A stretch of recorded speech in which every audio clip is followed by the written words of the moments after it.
ফুলকি কনস্ট্রাকশনের আরেকটি নতুন ভিডিওতে আপনাদের স্বাগত। দর্শক দেখতে পাচ্ছেন এখানে আপনার পাঁচতলা বাড়ি ফাউন্ডেশনের বেস ঢালাইয়ের কাজ চলমান রয়েছে এবং কলাম ঢালাইয়ের কাজ চলতেছে। আর এখানে কত মিলি রড দিয়ে করা হয়েছে তো এর আগের ভিডিওতে আমি আপনাদেরকে বলে দিয়েছি। তো এই ভিডিওতে আপনাদেরকে যে আপনার শর্ট কলামগুলো রয়েছে শর্ট কলামগুলো কীভাবে করা হয়, এখানে বাড়ির ফাউন্ডেশন আসলে মিস্ত্রিরা অনেকভাবে করে থাকে। তো এখানে এই যে বেস ঢালাইটা, তো বেস ঢালাইটা আমি গত ভিডিওতে আমি আপনাদেরকে দেখেছিলাম যে আসলে কী কী বোলগুলো করা হয়েছিল এবং কীভাবে করা হয়েছে।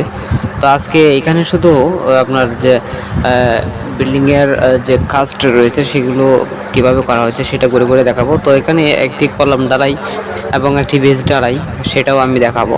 তো আসলে বেস ঢালাইয়ের পরে আপনারা কীভাবে এটা প্লাস্টার করবেন এবং পরবর্তী সময় কী কী কাজ করণীয় থাকে সেই সব বিষয়ে আলোচনা করতে যাচ্ছি। তো এখানে দেখেন যে একটি বিল্ডিংয়ের যে কিছু মারাত্মক ভুল থাকে তার মধ্যে একটি হচ্ছে যে একেবারে ভিজা মাটি, ঠিক আছে, একেবারে ভিজা মাটি কিন্তু কখনোই বেজের ভিতরে এরকমভাবে ফেলানো যাবে না।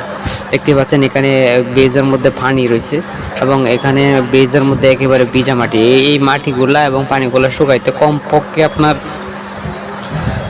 4-5 বছর সময় লেগে যাবে শুধু এই মাটিটা শুকাইতে। তো সেক্ষেত্রে এই নিচে এরকম কাদা মাটি দেওয়ার পরে এর উপরে ফ্লোর করে আপনার বা শুকনা মাটি দেওয়ার পরেও কিন্তু কখনোই আপনার বিল্ডিং মজবুত হবে না। তো সেক্ষেত্রে আপনাকে কি করতে হবে, এখানে বিট বালু একেবারে শুকনা বিট বালুটাকে অ্যাড করতে হবে। আর যদি পানির পরিমাণ পর্যাপ্ত পরিমাণ বেশি হয়ে যায় তো সেক্ষেত্রে আপনাকে এই পানিটা আপনার মোটর দিয়ে ফেলে দিতে হবে অথবা এখানে শুকনা বালু ফেলতে হবে।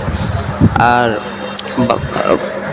পানি যদি আপনার একেবারে বেজ ঢালাইয়ের সময় যদি পানি পড়ে যায় তো সেক্ষেত্রে পানিটাকে ফেলে দিবেন এবং যদি উপরে কোনো ধরনের মাটি পড়ে যায় সেটাও ফেলে দিবেন। কিন্তু এখানে দেখতে পাচ্ছেন যে পানি আর মাটি বেজ ঢালাইয়ের করার সাথে সাথে কিন্তু এখানে পড়েছে। আর এখানে বেজ ঢালাইটা কিন্তু মিডিল ঠিক নেই, একেবারে সাইডে। তো একটি বিল্ডিংয়ের কর্নারের যে বেজ ঢালাই এবং বেজ রয়েছে সেটা যদি এরকম মিডিল ঠিক না থাকে এবং সাইডে থাকে সেটা কিন্তু বিল্ডিংয়ের ফাটলের জন্য অনেকটাই ঝুঁকিপূর্ণ হয়ে যায়। তো সেক্ষেত্রে আপনারা অবশ্যই এই জিনিসটা মাথায় রাখবেন, কেননা আপনার বিল্ডিং কিন্তু ফাউন্ডেশনের উপরেই টেকসই এবং মজবুত হবে। তো এইটা আসলে দেখতেই পাচ্ছেন যে এখানে যে মালিক পক্ষ রয়েছে ওনারা এখানে না থাকা অবস্থায় কিন্তু কাজটা করা হয়েছে। এটা আজকে ঢালাই দেওয়া হয়েছে, শর্ট কলাম ঢালাই দেওয়া হয়েছে এবং নিচের বেজটা গতকালকে দেওয়া হয়েছে। আজকে এখানে মাটি পড়ে গেছে এবং অনেক মাটি পড়ে গেছে এবং ভিতরে কিন্তু বেজের মধ্যে পানি রয়ে গেছে। তো সেক্ষেত্রে এরকম কাজ কখনোই আপনারা করবেন না। দেখতে পাচ্ছেন যারা এত প্রায় কয়েক কোটি টাকার মতো খরচ হয়ে যায় একটি বিল্ডিং করতে, কিন্তু মিস্ত্রিদের বা কন্ট্রাক্টরের গাফলতির জন্য এরকম ভুলগুলো হয়ে থাকে এবং হচ্ছে।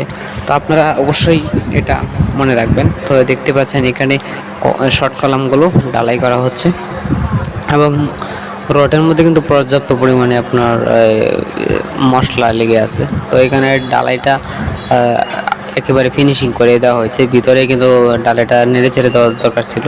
তো সেক্ষেত্রে আপনারা এইগুলো কাজগুলো ভালোভাবে দেখে শুনে করবেন। আর আরেকটি বিষয় হচ্ছে আপনার এখানের যে বাড়ির যে পিলারগুলো রয়েছে এখানে মোট 20টা পিলার রয়েছে। 20টা পিলারের মধ্যে আপনার 4টা পিলারে অর্থাৎ যেখানে সিঁড়িগুলো হবে সেখানে কিন্তু আপনার 20 মিলি রড দেওয়া হয়েছে 4টা করে এবং 16 মিলি রড দেওয়া হয়েছে আপনার 6টা করে।